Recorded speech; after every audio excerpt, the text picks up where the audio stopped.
Fala pessoal, sejam bem-vindos a mais um vídeo. Para quem não me conhece, meu nome é Daniel Alves e estou aqui hoje para mostrar para vocês como realizar uma pesquisa API de forma gratuita e sem a utilização do Power Automate. Esse conhecimento eu adquiri através de um amigo da comunidade, Thiago Soares. Vou deixar o LinkedIn dele aí na descrição, então se você não segue ele, ele tem bastante conteúdo bacana. E aproveita também, se não me segue lá no LinkedIn, já me segue lá também. E se você não é inscrito do canal, já vou aproveitar para pedir aqui para que vocês se inscrevam, compartilhe, curte, comentam, vamos levar esses conhecimentos adiante. Então, se você quer aprender a fazer essa consulta de forma gratuita, vem comigo que eu vou te ensinar.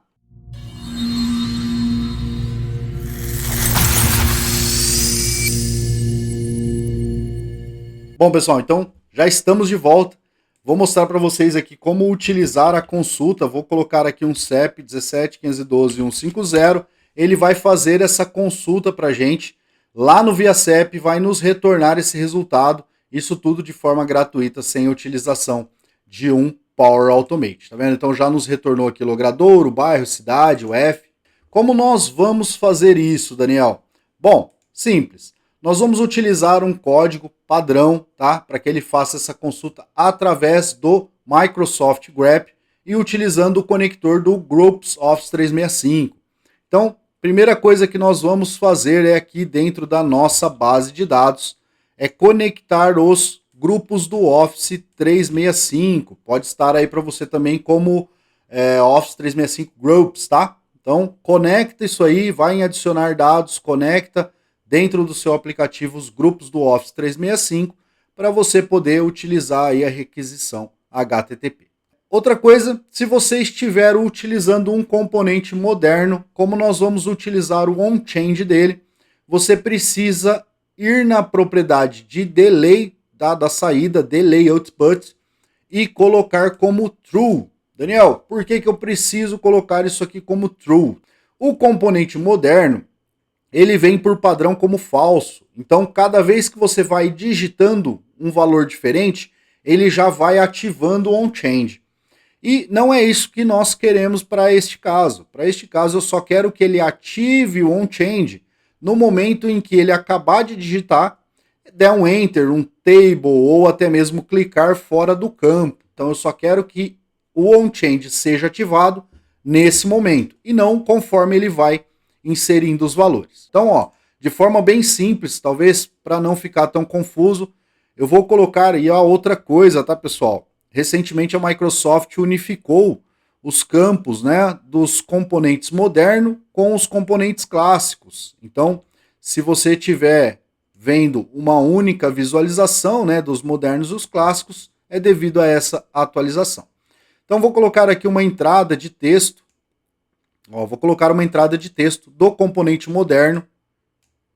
E vou colocar também aqui embaixo uma label, um rótulo, né, para que vocês possam entender o que eu estou falando. Então, um texto, ó. Nesse texto, eu vou colocar para que ele mostre para nós o valor que está sendo digitado neste campo, que é o nosso componente moderno.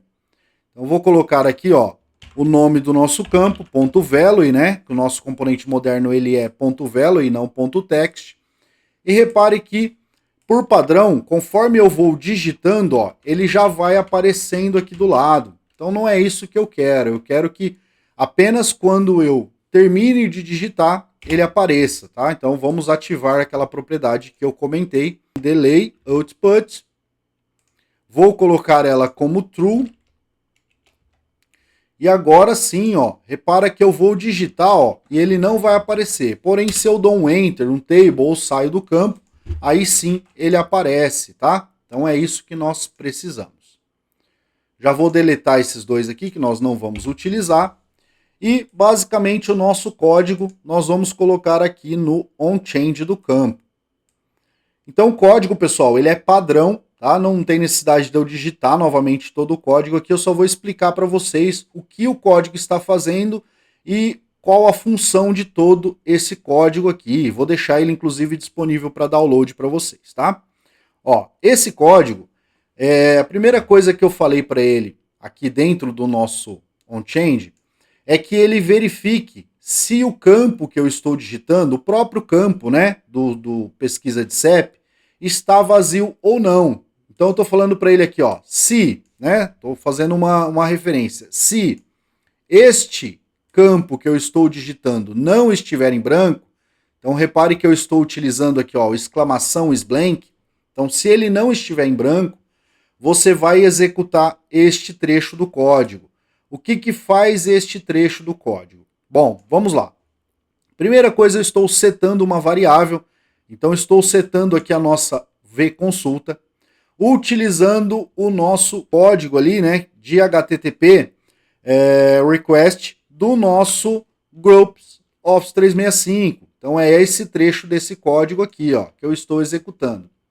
E o que que este carinha vai fazer?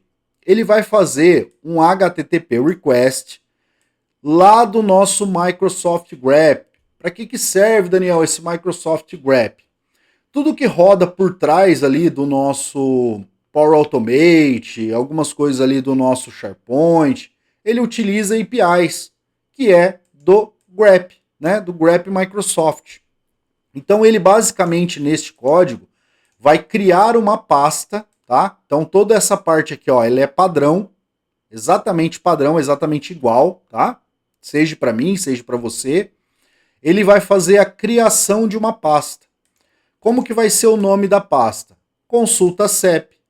O que que eu vou inserir dentro dessa pasta? Um arquivo chamado dados.json, tá? Então vai ser isso que eu vou inserir dentro dessa pasta. Qual vai ser o tipo da minha requisição, né? Vai ser um tipo PUT. Nós temos o tipo PUT, tipo POST, tipo GET. Qual a diferença entre o PUT e o tipo POST, né? O tipo POST, ele vai criar uma nova pasta cada vez que a gente executa. Então ele vai ficar tentando criar ali uma nova pasta, um novo arquivo. O tipo PUT, ele vai deletar o existente e substituir pelo que nós estamos enviando. Então, neste caso, ele vai sempre substituir o existente e criar um novo. Então não tem aquele problema da gente ficar criando um monte de pasta, um monte de arquivo, até porque é algo temporário, né? É algo que nós vamos utilizar agora e daqui a pouco não vamos utilizar mais. O que que ele vai criar, o que que ele vai colocar dentro desse arquivo dado CEP? Uma requisição feita lá pelo ViaCEP. O ViaCEP, para quem não conhece, ele serve para você poder fazer requisições de CEP, tá, pessoal? Isso de forma gratuita. Então, se eu coloco aqui, ó, o site do ViaCEP, ele já traz pra gente aqui, ó, várias APIs que você pode utilizar para fazer uma consulta de CEP. Então, se eu faço essa aqui, ó, que é a que nós vamos utilizar, ó, repara que ele nos retorna um JSON com os dados do CEP. Então, se eu trocar esse CEP aqui na URL, ó, 17.512.150, ele vai trazer os dados desse CEP que eu coloquei ali na URL. Então, exatamente isso que ele vai fazer para a gente através do nosso HTTP. Ó.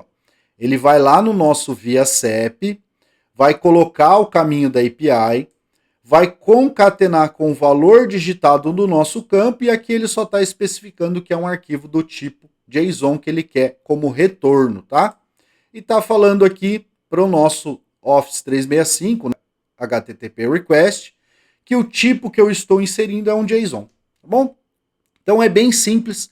Essa etapa ele vai criar um arquivo, né, uma pasta e um arquivo lá no nosso OneDrive. E essa etapa de baixo, ó, ela é bem parecida, só que ela vai obter esse arquivo que nós acabamos de criar. Então eu estou fazendo aqui uma nova variável, então estou setando agora uma variável chamada dados consulta, que vai fazer esta requisição para a gente lá dentro do nosso OneDrive. Então estou passando para ele novamente o caminho, né? Todo o caminho da pasta e qual arquivo eu quero obter os dados. E repara que o que muda é o nosso método. Ou seja, eu não estou agora enviando um arquivo, eu estou agora obtendo este arquivo. Então eu estou falando para ele, ó, você vai lá neste link, neste caminho, né, nesta API e vai pegar para mim este arquivo. E aí aqui embaixo né, ele fala qual que é o file, né, o arquivo. Eu não preciso informar isso para ele, porque eu já informei todo o arquivo aqui na URL. Então, pessoal, tirando aqui o nome da pasta e o nome do arquivo, o restante é padrão, tá? Então vocês podem substituir aqui escolhendo o nome de pasta, escolhendo o nome de arquivo. O restante ele é padrão. E aqui é a nossa API de consulta. Então estou utilizando o ViaCep. Daniel, posso utilizar, por exemplo, a API da Receita Federal para fazer uma consulta de CPF ou de CNPJ? Ou eu tenho aqui uma API também que eu faço consulta de, sei lá, dados de veículos? Pode, pessoal. É isso aqui que vocês vão precisar alterar, tá? Para a API de vocês. Aqui, mesma coisa, né? Não vai alterar nada. Se você utilizou o caminho aqui em cima, você vai utilizar o caminho aqui embaixo, que é o mesmo caminho, ó. Repara, é o mesmo caminho aqui de cima, o mesmo caminho aqui embaixo. Ele vai salvar essa consulta, esse retorno, né? Esse JSON dentro da nossa VDados consulta. E aqui embaixo eu só estou complementando a minha condição. Então, se ele não estiver em branco, ele vai executar toda essa parte desse código. Porém, se porventura eu estou em branco, né, o campo estiver em branco, ele só vai limpar a nossa variável. Daniel, qual o sentido disso? Bom, imagina, pessoal, que eu digitei esse CEP e agora eu quero apagar esse CEP aqui para consultar um outro. Então, quando eu faço isso aqui, ó, eu não posso deixar com que ele dispare, porque se ele disparar, ele vai dar um erro. Ele vai falar, opa, você está mandando eu ir lá no ViaCep e buscar um CEP em branco? Não vai funcionar. Então, eu não quero que ele faça isso. Eu só quero que ele consulte caso tenha um CEP inserido. Ó, neste caso, eu inseri um CEP, ele me traz os dados daquele CEP. E aí, pessoal, né, pode colocar um loading aqui para, né, o usuário saber que está fazendo essa pesquisa, aguardar um complemento para que fique mais bacana. E como que eu faço então, Daniel, para trazer esses dados aqui para dentro? Olha que simples, pessoal. Eu só coloco no valor do meu campo, né? Estou utilizando um moderno, se fosse um convencional, seria no default. Então, por exemplo, vou colocar aqui, ó, um convencional somente para que a gente possa exemplificar, né? Muita gente ainda utiliza o convencional. Então, aqui num rótulo de texto ou numa entrada de texto, ó, no rótulo de texto, eu vou utilizar no text o nosso VDados consulta, ponto, e o que eu quero retornar. O que eu quero retornar? Bom, nós vimos que no nosso ViaCep, deixa eu colocar novamente aqui, ó. Então, ó, repara que ele retorna isso aqui como JSON. Então é tudo letra minúscula, tá? A cidade tá como localidade. Então é isso aqui que eu preciso colocar lá. Então se eu quero trazer a cidade, ó, vou colocar a localidade. Então aqui neste campo, vconsulta.localidade, ele já vai me trazer a cidade, né? Então se eu estiver utilizando um campo de entrada de texto, né, do convencional, ao invés de um rótulo, for uma entrada de texto, o que muda é que eu vou utilizar no defaults deste campo. Então aqui no defaults, deixa eu apagar esse valor, VDados consulta, ponto, posso colocar aqui, por exemplo, o logradouro. E aí, ó, ele já nos traz o endereço. Então, olha que simples, olha uma forma gratuita de você fazer consultas API, melhorar sua aplicação, deixar aí sua aplicação muito mais profissional, uma forma muito simples, muito rápida, que vai ajudar bastante vocês. Então, se você gostou do vídeo, né, claro, não esquece, deixa seu like aí, comenta, curte, compartilha, vamos levar esse conhecimento adiante, e eu vejo vocês no próximo vídeo.